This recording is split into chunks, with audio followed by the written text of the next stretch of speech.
About 2 weeks ago, we did a video through NDU to try to answer as many questions as we could in regards to the reopening of schools. Obviously now we're 2 weeks closer to the reopening and things are becoming much more urgent, and the concerns about reopening schools have not gone away. As a matter of fact, I'm sure that in the minds of most of our members, those concerns have increased significantly.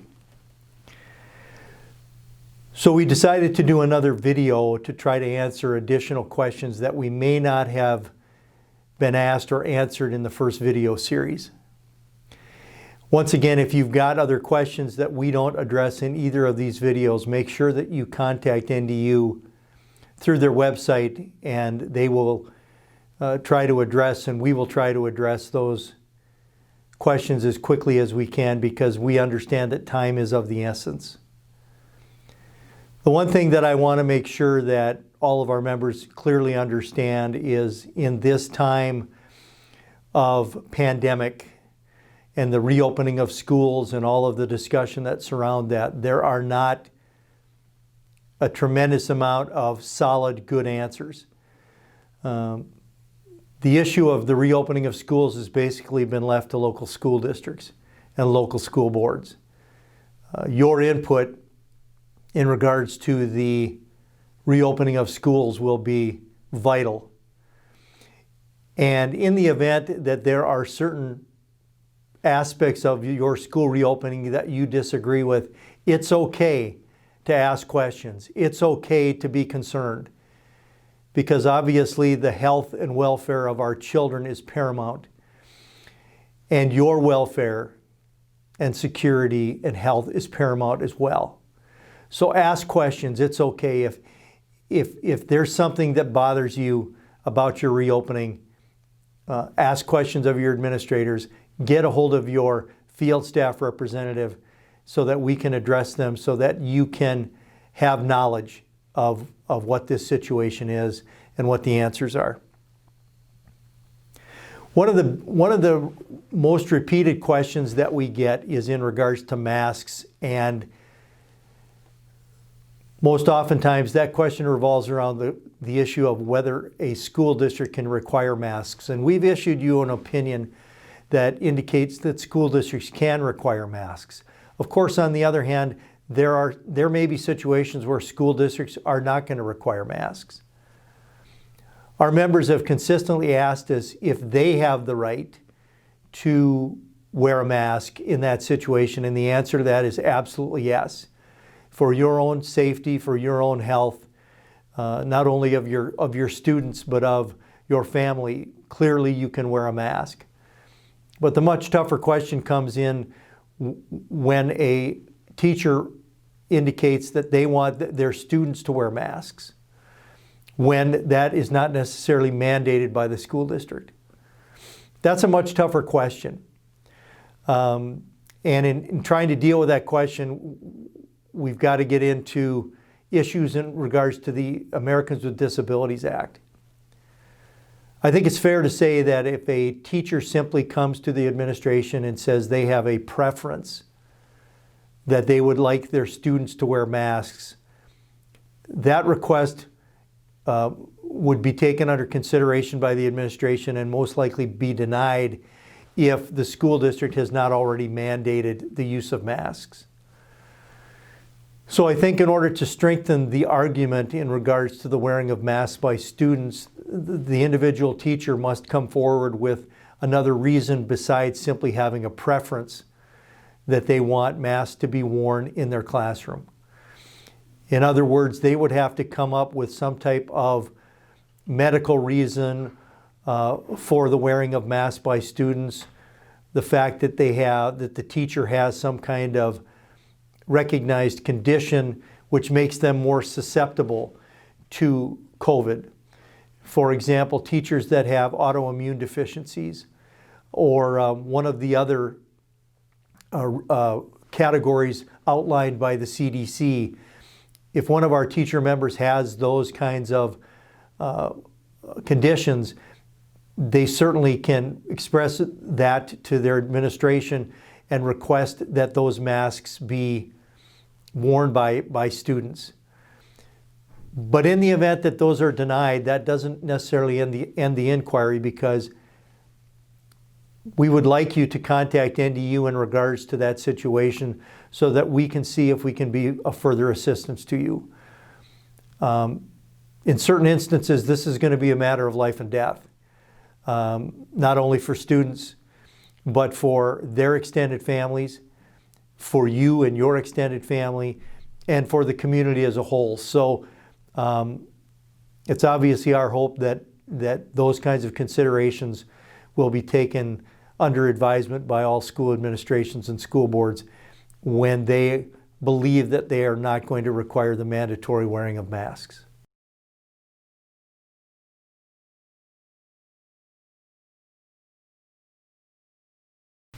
We've looked at a lot of different plans that have been brought forward by school districts in regards to reopenings.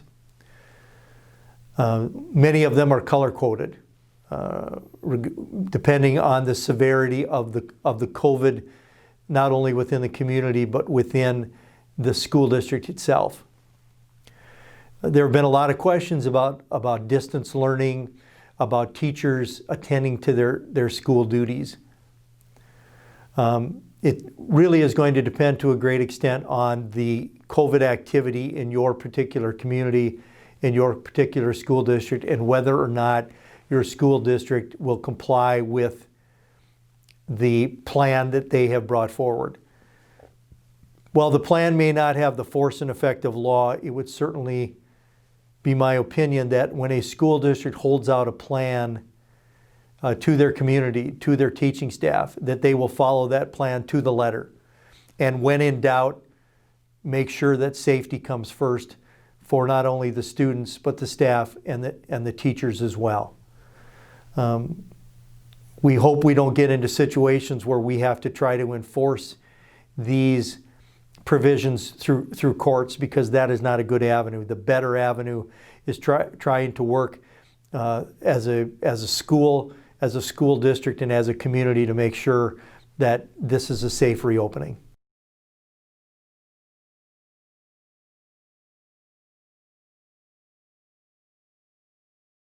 We've received questions from some of our members that do have underlying health conditions.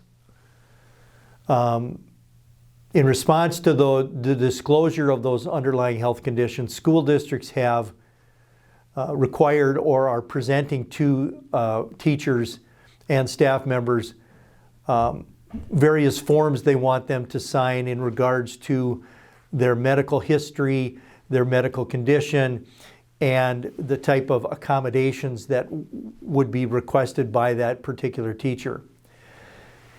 In some of those forms, we've seen a waiver request by the teacher.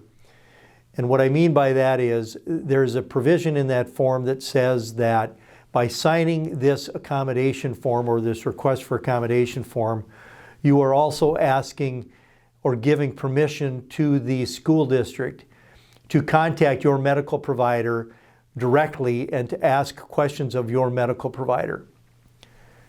It is my opinion that under no circumstances should any of our teacher members or our ESP members ever sign that kind of release. Well, we understand that if we are going to ask for accommodations on behalf of staff members, that we have got to provide some type of medical documentation in that regard. We would never be so open as to allow a school district or their administrators to directly contact your physician. That's not acceptable to ask that, and it certainly is not acceptable for teachers to sign that. You need to keep control of that situation. You will certainly provide, if requested, the information documenting your medical condition and your request for accommodation. But under no circumstances would you ever let a school district or their administration talk directly to your physician.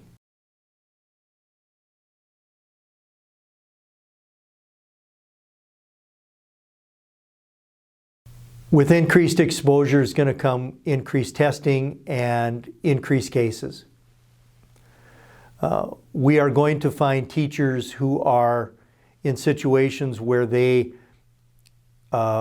must quarantine, whether they have COVID, whether they've been exposed to somebody with COVID, whether they're taking care of somebody who has COVID. There's a number of different scenarios that will present themselves in regards to quarantine. The question that has now arisen is, do I have to use my sick leave in regards to being quarantined? The answer to that question is yes, but we also believe that through the acts that have been passed by Congress, that a teacher, if asked to be quarantined, could tap into the 80-hour sick leave, paid sick leave, which has been passed by Congress. We would prefer that be used first before teachers are required to use their accumulated sick leave. And so if you are required to be quarantined for whatever reason, and your school administration takes the position that you have to start using your sick leave, you need to question that. And you need to work with us, and we'll work with them to make sure that you are receiving the full benefit of the acts passed by Congress, and then we'll start talking about sick leave.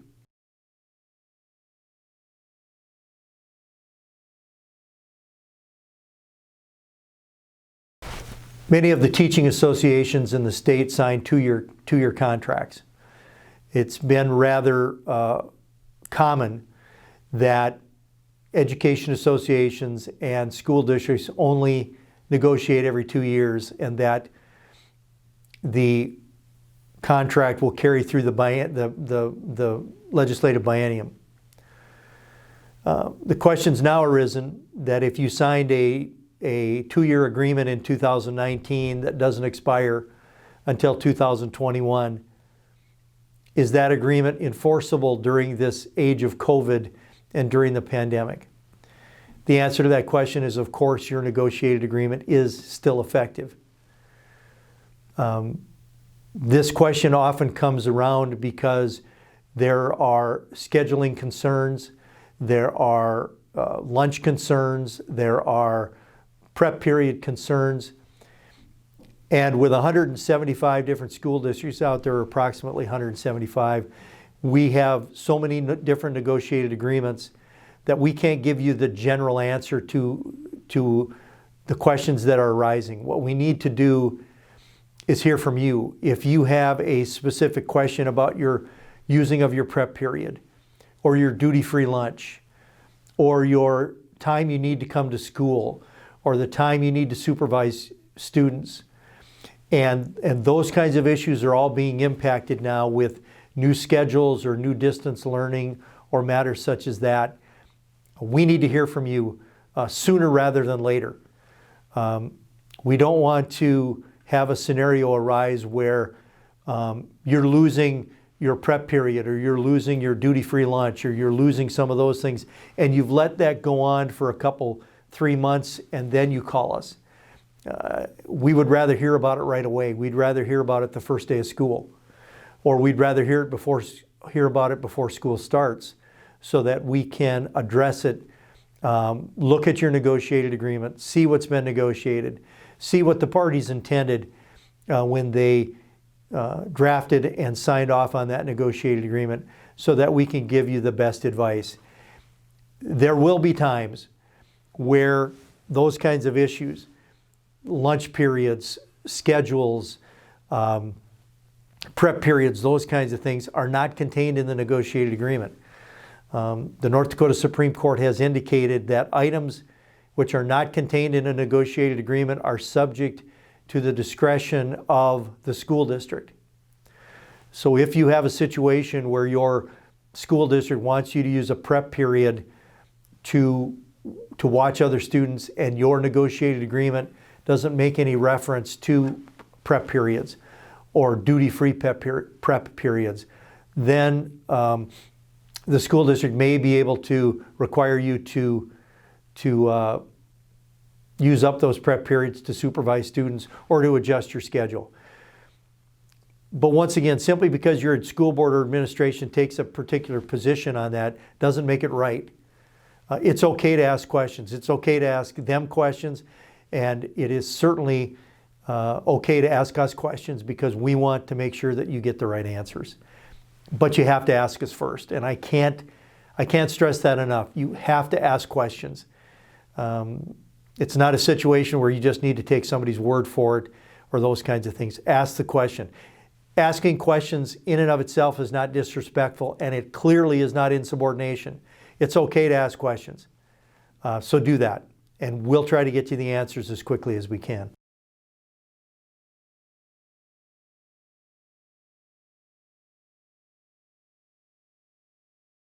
One of the questions that arisen is in regards to distance learning. And the time it takes for teachers to do distance learning, to prepare for distance learning, and those kinds of matters. The question that's arisen is, do I get extra compensation if it takes me longer to do that? Well, in answering that question, the first thing you're going to have to look at is whether there's anything in your negotiated agreement. I think I can venture a guess that there probably isn't anything in your negotiated agreement that talks about distance learning or extra pay for distance learning. In North Dakota, teachers are not paid by the hour. You are paid to do a job. You are paid to provide the services that are required to educate those children, regardless of whether you can get that all done during a school day or whether you have to spend time at night or time on weekends to prepare and to grade papers. You all know that your service to these students is unmatched and is a total devotion by you to those students. Are there going to be instances where you're going to have to put in extra time? Are there instances where you are going to have to work on weekends and at nights to make sure that your students are receiving the best education they can? The answer to that question is yes. Have you been getting paid for that in the past? Probably not. Will you get paid for that in the future, or at least during this school year? Probably not. You've been hired to do a job, and you'll do that job. We have every confidence in the world that you'll do that job. But asking for extra pay is probably not the avenue that you want to go through, because most likely it's not in your negotiated agreement.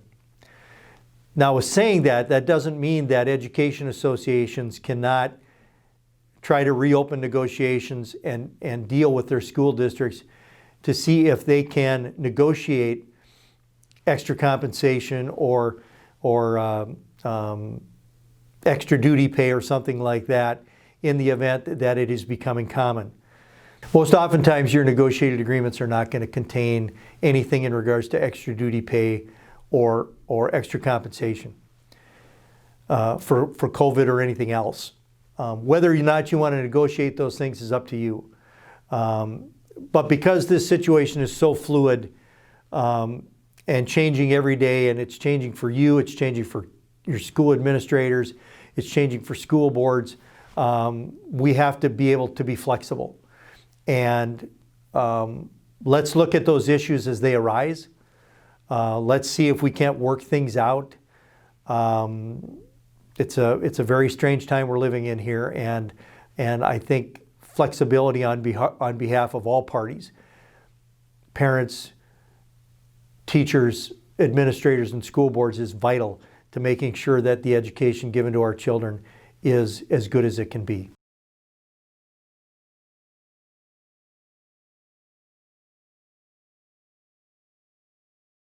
We've received inquiries from teachers that have indicated to us that they do have a medical condition which places them at higher risk for COVID.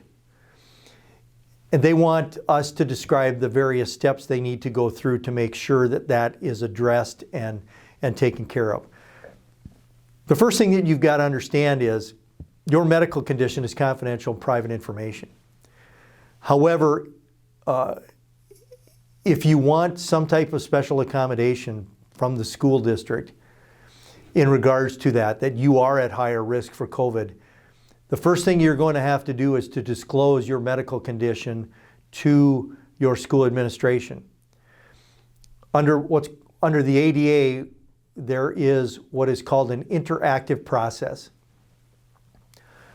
The interactive process is a process, and it's not a incredibly structured process. It is dependent upon good and meaningful discussions between employers and employees about how we can best accommodate somebody's medical condition and how we can accommodate that. The first step in the process is that the employee has to ask for a reasonable accommodation, and of course in doing that you are going to have to disclose to your school administration the medical condition that you believe needs to be accommodated. The law requires that you enter into this interactive process and that the parties come up with what is called a reasonable accommodation. Not every accommodation, but reasonable.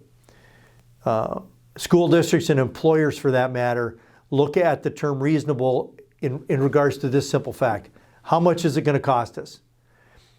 And are we accommodating the teacher to the extent that they are no longer having to provide or perform the essential functions of their job? So once again, it's a very case-by-case dependent basis, but I can tell you that if you believe that you have a condition that puts you at higher risk for COVID and you want some kind of accommodations in regards to that, you need to claim your rights under the Americans with Disabilities Act. You need to contact us. We need to walk you through the steps. You need to get into this interactive process with the school district and see if we can accommodate. I would imagine that the accommodation that will be requested by our teachers is either distance learning or masking or those kinds of things. All of the plans that we've seen all talk about social distancing. So that appears to be a step that school districts are willing to make in regards to dealing with this issue. Masking, long distance learning, those kinds of things are things that we're going to have to talk about as these situations evolve. But once again, the first thing you're going to have to decide is your medical condition one that puts you at higher risk? And if it is, are you going to take steps to deal with that? And if you are, make sure you contact us so that we can go along with you in that entire process. That's the best way to handle it.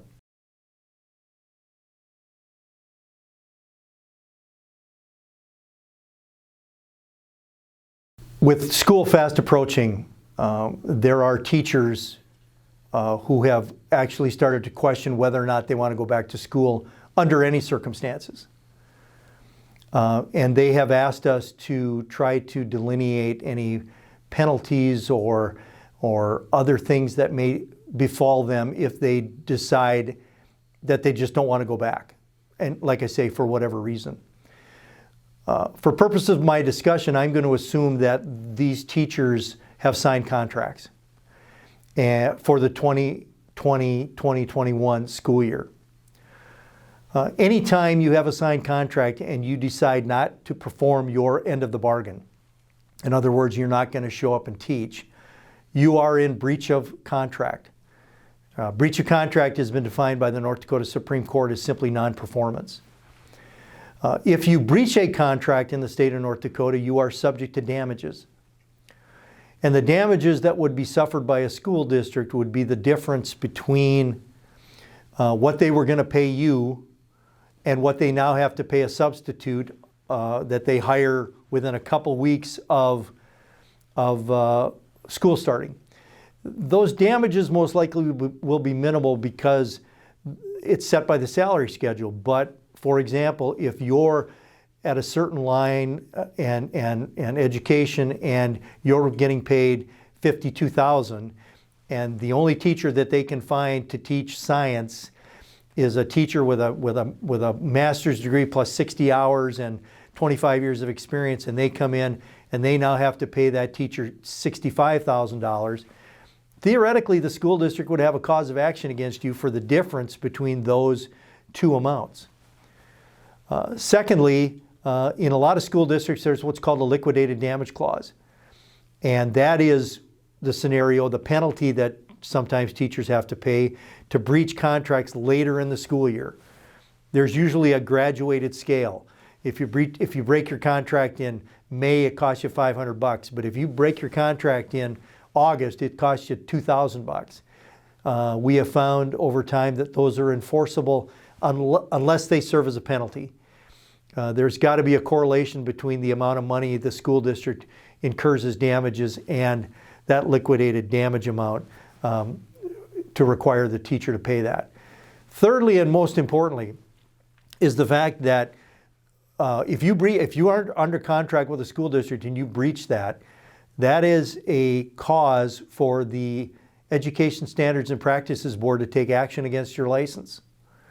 And you could be subject to an ESPB action in the event that you don't show up for school and the school district takes you to the ESPB and alleges a breach of contract.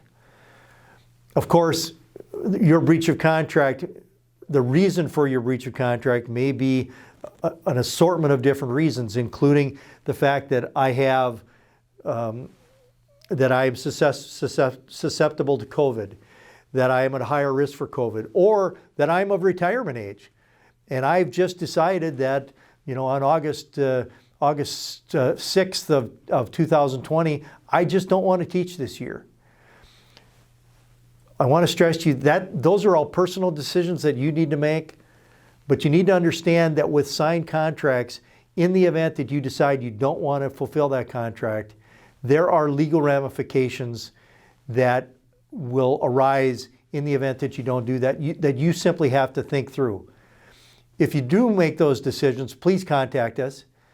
Please let us counsel you through those so that we can help you to the greatest extent we can. Good luck this school year. Keep asking questions.